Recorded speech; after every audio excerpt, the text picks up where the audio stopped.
Hello, everyone. Today I'm offering an epitaph to Caribbean business news. Recently, while browsing in my little library downstairs, I came across copies of an annual review of the Caribbean's top 100 public companies published in the early 1990s. During its short lifespan, this informative publication used data gleaned from company reports and financial market reports from across the region to provide vital statistics on a majority of the Caribbean's leading corporations. The publisher, Caribbean Week, has long ceased to exist, and no regional business overview and comparison has been seen in the decades since.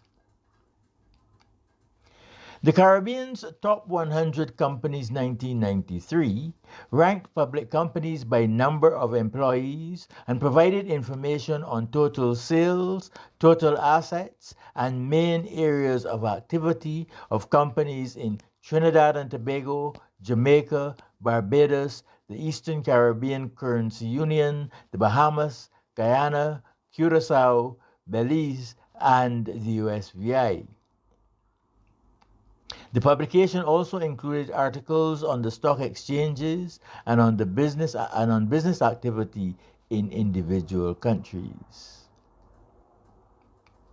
Another annual event that many of us looked forward to in the early 1990s was the rum tasting competition, which brought to light the growing array of fine aged Caribbean rums which were coming to market. This was a time when the global competition in fine spirits was just gaining momentum. The Caribbean rum industry was quick on the draw and has since established its products among the world's most coveted fine spirits. The annual rum tasting was another event organized by the active regional press which existed at the time. Like many other efforts to institutionalize the integration of Caribbean societies, initiatives for truly regional news services always seem to lead precarious lives. Repeated efforts produce the occasional flowering of a newspaper or news service, but by the turn of the 21st century, they had all disappeared from view. Nowadays, news in print or on radio and TV is all local, with only the occasional sensational story from some other Caribbean country. The local media in any country may carry a report here and there on a government budget debate somewhere in the region, but it is impossible to track the economic and regional and financial performance of the Caribbean as a whole through these sources. As far as television and social media are concerned, the attentive citizen in Kingston or Georgetown is better informed about the US and Canada than they are about the economies of the Bahamas, Barbados, or Belize, because the stations they watch are ABC, NBC, CBS, CBC, and Fox, along with local stations. The only surviving Caribbean wide networks specialize in sports and music. The production and dissemination of news has always been motivated by the interests of readers. In the heyday of newspapers, they attracted the advertising revenue that provided the bulk of their revenue by offering the widest readership to advertisers. It remains the case in the age of the internet that the number of hits, readers, and followers determines success in the world of the media.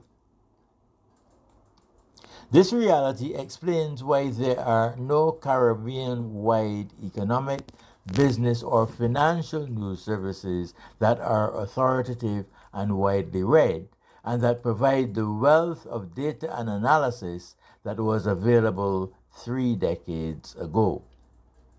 There is not a sufficient audience with an interest in such services to make them profitable, even in digital form. The vacuum in Caribbean economic information services leaves the region's populations with a variety of misconceptions about our economies. Very few Caribbean people know that the region's largest economies are Cuba, the Dominican Republic, and Puerto Rico, and that they are all about the same size, with GDP in the region of 100 billion US dollars. That is about 5 times the size of Trinidad and Tobago, currently the English-speaking Caribbean's largest economy. However, if Guyana's economy continues to grow at the rate it has since 2019, that country's GDP will soon supersede that of Trinidad and Tobago. Although we know that the beginning of petroleum exports has transformed the economy, we may be unaware that oil now contributes 90% of all Guyanese foreign earnings, and that the only other export of significance is gold with 8%. The CARICOM country which gets most of its electricity from renewables is Belize, which gets almost half its power from hydro. Barbados, with about 15% of average electricity supplied by renewables, is a distant second. The only country in the insular Caribbean which earns as much as 5% of foreign currency from agricultural exports is the Dominican Republic. The Bahamas and Trinidad and Tobago are the only independent countries in the region that are still in the top category of the UNDP's Human Development Index. The catalogue of misinformation and misconception about Caribbean economies is very long. The examples above are meant to give just a flavor of its extent. In the absence of critical scrutiny and the production and dissemination of facts and authoritative analysis, that situation will not be corrected. There is an opportunity here for the regional institutions, the Caribbean Development Bank, the CARICOM Secretariat, the University of the West Indies, the Caribbean Tourism Organization, and others, to invest more heavily in the production and widespread dissemination of statistics and analysis addressed both to the economic and financial community as well as to the general public. For their part, economists will need long series of data, 50 years or more, and information that compares the Caribbean with our peers around the world.